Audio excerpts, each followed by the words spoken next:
Kashmir live के live updates में आप तमाम नाज़रीन का इस्तकबाल है। कश्मीर में इस बार जो है हर तरफ गर्मी देखने को मिली, फिर चाहे वो मौसम का हाल हो या सियासत का हाल हो। अगर हम बात करते हैं सियासत की, तो जम्मू कश्मीर में अभी सबसे बड़ा मुद्दा है कि असेंबली इलेक्शंस जो है जम्मू कश्मीर के, वो कब होंगे। असेंबली इलेक्शंस के हवाले से बहुत सी बातें हुई, चाहे फिर वो प्राइम मिनिस्टर नरेंद्र मोदी हो या अमित शाह हो, सब ने आश्वासन दिया कि बात जो है असेंबली इलेक्शन जो है वो होंगी। लेकिन रिसेंटली सबके दिलों में एक उम्मीद जागी, जो असेंबली इलेक्शंस का वेट कर रहे हैं तमाम पॉलिटिकल पार्टीज, उनके दिलों में एक उम्मीद जागी तब जब election commission of India Jammu Kashmir के 3 दिन के दौरे पे आया। जम्मू कश्मीर 3 दिन उन्होंने विजिट किया, जिसमें एक दिन वो जम्मू रहे, एक दिन वो श्रीनगर रहे, और उन्होंने यहाँ तमाम पॉलिटिकल पार्टी से बात की, जिसमें कश्मीर की 9 पॉलिटिकल पार्टीज है, जिसमें जम्मू कश्मीर नेशनल कॉन्फ्रेंस है, पीपल्स डेमोक्रेटिक पार्टी है, और भी तमाम जो बड़ी पार्टीज है, भारतीय जनता पार्टी है, कांग्रेस है, उनसे बात की। और तमाम पार्टीज ने उन्हें यही सुझाव दिया कि जम्मू कश्मीर में जो है इलेक्शंस होने चाहिए और टाइमली इलेक्शंस होने चाहिए। उसके बाद इलेक्शन कमीशन ऑफ इंडिया की एक प्रेस कॉन्फ्रेंस आती है, जिसमें वो ये कहते हैं कि हमने तमाम पॉलिटिकल पार्टी से बात की और उनसे भी हमें ये मालूम हुआ कि असेंबली इलेक्शंस की जरूरत है। और उसके साथ साथ जब हम प्रीवियस रिकॉर्ड देखते हैं, हाल ही में जो लोकसभा इंतखाबात हुए हैं उनके, तो उसमें भी काफी अच्छा वोटर टर्नआउट देखने को मिला। तो ये तमाम चीजें जो है जम्मू कश्मीर में इलेक्शंस के हवाले से एक फेवरेबल सिचुएशन, फेवरेबल माहौल बनाती है। तो उसके बाद उन्होंने कहा कि जो फाइनल डिसीजन है वो हम दिल्ली जाके सिक्योरिटी के हवाले से जो बात होगी उस पर देखेंगे कि क्या सिक्योरिटी अरेंजमेंट्स वगैरह रहेंगे, उसके बाद फाइनल डिसीजन सामने आएगा। उसी के चलते आज इलेक्शन कमीशन की जो मीटिंग है, इलेक्शन कमीशन ऑफ इंडिया की मीटिंग होम सेक्रेटरी के साथ थी, जिसमें जो मेन की टॉपिक था, की मुद्दा था, वो ये था कि security arrangements of Jammu and Kashmir. जब जम्मू कश्मीर में इलेक्शन कमीशन ऑफ इंडिया था, पॉलिटिकल पार्टीज के साथ साथ उन्होंने यहाँ के जो डीजीपी है उनसे भी बात की, यहाँ की जो एडमिनिस्ट्रेशन है उनसे भी बात की, क्योंकि तमाम तर चीजों को मद्देनजर रखते हुए ही असेंबली इलेक्शंस जो है वो हो सकते हैं। अगर मैं आपको थोड़ा सा इससे पीछे ले जाता हूं, क्योंकि असेंबली इलेक्शन जो है एक लंबे अरसे के बाद शायद होने जा रहे हैं। इससे पहले 2014 में असेंबली इलेक्शंस हुए जम्मू कश्मीर में, जब जम्मू कश्मीर एक फुल फ्लेज्ड स्टेट थी, जिसका लद्दाख भी हिस्सा था। 2014 से लेके 2018 समर तक वो जो सरकार है पीडीपी और बीजेपी की वो रही। उसके बाद बीजेपी ने बैकआउट किया और वो सरकार जो है टूट गई, वो कोalition गवर्नमेंट थी।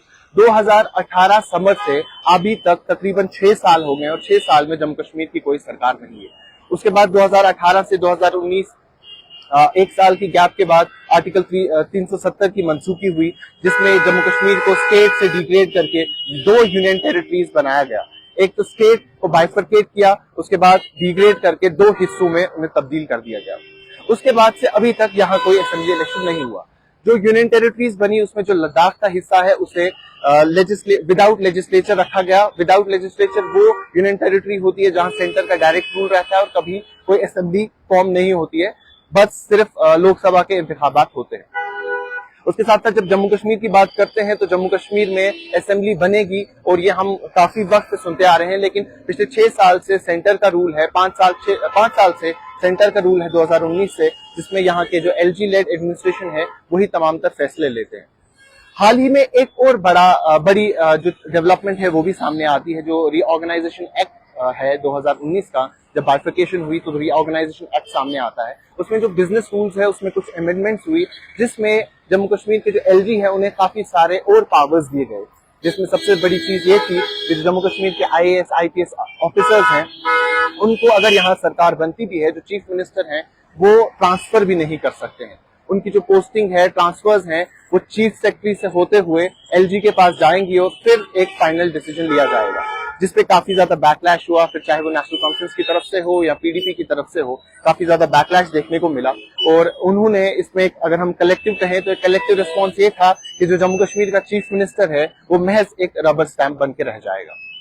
अगर हम बात करते हैं पॉलिटिकल पार्टीज की, जैसा मैंने शुरू में कहा कि काफी गहमा गहमी है, काफी गर्माहट देखने को मिल रही है, तो जम्मू कश्मीर की जो तमाम पॉलिटिकल पार्टीज है वो इस इलेक्शन की तैयारी काफी वक्त से करते आ रहे हैं। चाहे फिर वो ओपनली ना हो, लेकिन कहीं ना कहीं वो तैयारियां देखने को हमें मिलती है।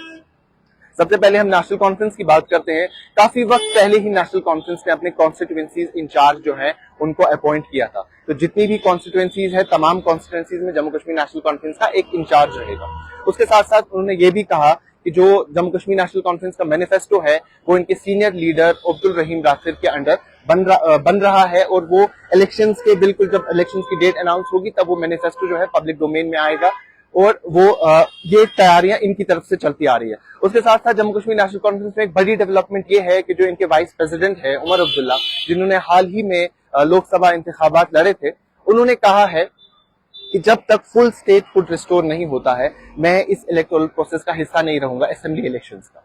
तो ऐसे में सोर्सेज के हवाले से या कई सारे अखबारों में खबरें छपी है, उसमें ये समझ आता है कि जो जम्मू कश्मीर नेशनल कॉन्फ्रेंस के प्रेसिडेंट है, वेटरन लीडर हैं, फॉर्मर चीफ मिनिस्टर हैं, फॉर्मर एमपी हैं, फारूक अब्दुल्ला, डॉक्टर फारूक अब्दुल्ला जो है वो लीड करेंगे जम्मू कश्मीर नेशनल कॉन्फ्रेंस के असेंबली इंतखाबात को। और इसके साथ साथ अब हम पीडीपी की बात करते हैं। पीडीपी ने भी कुछ दिन पहले अपनी कॉन्स्टिट्यूएंसीज इंचार्ज जो है वो सामने लाए। जो एक नोटिस था उसमें कई सारी कॉन्स्टिट्यूएंसीज ऐसी थी जिनमें उन्होंने इंचार्ज अपॉइंट किए हैं। मैनिफेस्टो उनका जो था असेंबली इलेक्शंस के हवाले से अभी सामने नहीं आया है, लेकिन हाँ लोकसभा इंतखाबात में उनका मैनिफेस्टो सामने आया था। बाकी जो पार्टीज हैं, ये कश्मीर की वो दो बड़ी पार्टीज है जिनकी स्टेक्स बाकी पार्टी से माना जाता है कि ज्यादा है। लेकिन इलेक्शन कब होंगे और क्या होगा, इसके हवाले से जो ईसीआई की प्रेस कॉन्फ्रेंस थी उससे एक हिंट मिलती है, क्योंकि सुप्रीम कोर्ट ऑफ इंडिया ने जब दफा 370 का फैसला हुआ, कई सारी पीआईएल दर्ज हुई थी और फाइनली जो 370 पे सुप्रीम कोर्ट ऑफ इंडिया का फैसला आया था वो 370 का जो हटाया गया था उसके फेवर में आया था कि हाँ ये सही फैसला है, इसमें कोई भी खराबी नहीं है। लेकिन साथ ही साथ में एक डेडलाइन दी गई थी एडमिनिस्ट्रेशन को, गवर्नमेंट को, सुप्रीम कोर्ट की तरफ से कि 2024 सितंबर तक, बाय एंड ऑफ 2024 सितंबर जम्मू कश्मीर में इलेक्टोरल प्रोसेस जो है वो शुरू हो जाना चाहिए। तो उस डेडलाइन में तकरीबन 1.25 महीना बचता है, 45 दिन के आसपास अभी रहते हैं। और ईसीआई की जो प्रेस कॉन्फ्रेंस थी उससे ये हिंट मिलती है कि शायद सुप्रीम कोर्ट ऑफ इंडिया की जो डेडलाइन है उसको फॉलो करते हुए जो है इलेक्शंस होंगे और इलेक्शंस मोस्ट प्रोबेबली अनाउंस होंगे इन 3rd वीक ऑफ अगस्त। ये हम इसलिए कहते हैं क्योंकि एलजी मनोज सिन्हा हो, प्राइम मिनिस्टर नरेंद्र मोदी हो या फिर ईसीआई हो, तमाम लोगों ने वक्तन फवक्तन जो है हिंट्स दी है कि इलेक्शन जो है सुप्रीम कोर्ट की डेडलाइन के हिसाब से होंगे। लेकिन इस सब के चलते अगर हमने नोटिस किया होगा, आप सबने देखा होगा, जो एक चीज सामने आ रही है वो है frequent rise in militant attacks, जो जम्मू रीजन में भी काफी बढ़ते हुए नजर आ रहे थे। तो एक सिक्योरिटी के हवाले से क्वेश्चन मार्क रहता है। लेकिन ईसीआई ने इस पे कहा कि किसी भी किस्म की जो ऐसी हरकतें हैं, ऐसी चीजें हैं, उनको हम इलेक्शन प्रोसेस में हिंड्रेंस नहीं बनने देंगे और जो डेमोक्रेसी का फ्लैग है वो हमेशा ऊंचा रहेगा और लहराता जाएगा। लेकिन अब देखना यह है कि आज की जो होम सेक्रेटरी के साथ मीटिंग है उसमें क्या फैसला सामने आता है और इलेक्शन कमीशन ऑफ इंडिया जो है वो कब ये डेट अनाउंस करती है और जम्मू कश्मीर में जो सरकार बनेगी, जम्मू कश्मीर में जो इलेक्शन का प्रोसेस होगा वो कब तक होगा। क्योंकि लोगों में भी कहीं ना कहीं हमने देखा कि एंथुसियाज्म है।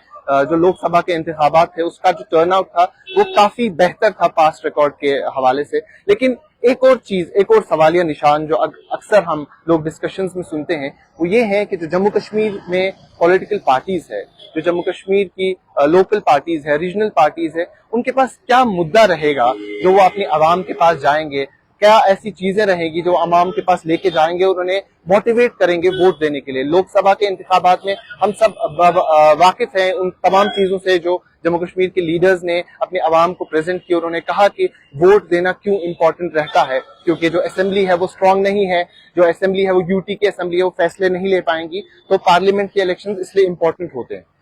लेकिन जब आप इलेक्शन असेंबली के होंगे, जब अब जम्मू कश्मीर के इलेक्शंस होंगे, तो जम्मू कश्मीर के जो पॉलिटिकल पार्टीज है वो क्या लेके जाएंगे अपने वोटर्स के पास। इन तमाम चीजों के साथ हम अभी उम्मीद करते हैं कि इलेक्शन कमीशन जल्द से जल्द कोई फैसला ले और हमारे सामने एक क्लियर पिक्चर आ जाए। अभी के लिए इतना ही। कैमरा पर्सन शोएब वानी के साथ मैं शादाब गिलानी, कश्मीर लाइव।